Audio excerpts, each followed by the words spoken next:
Eto na si RH15, Giselle Recaport. Come in, Giselle! Jerry, katuwing namumuro nga ang ikalawang rollback sa mga produktong petrolyo ngayong buwan.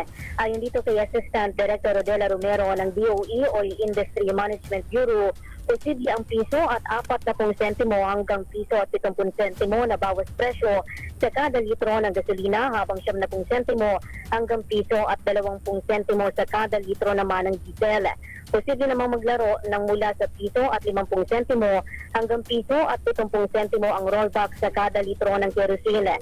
Sinabi ni Romero na itutulak ito ng build-up sa supply ng commercial crude oil sa Amerika at ang plano ng Organization of the Petroleum Exporting Countries na taasan ang kanilang output sa susunod na buwan. Gayun din daw ang trade tariff ng Estados Unidos at Canada sa China at Mexico na magpapalawak sa trade conflict. Sinabi ng DOE na nakabatay ang pagtaya sa 4 na araw na kalatalan sa pandaigdigang merkado at maaari pa rin magbago ngayong huling araw ng trading. Ito si Giselle Recaport para sa DZRH, una sa Pilipinas, una sa Pilipino.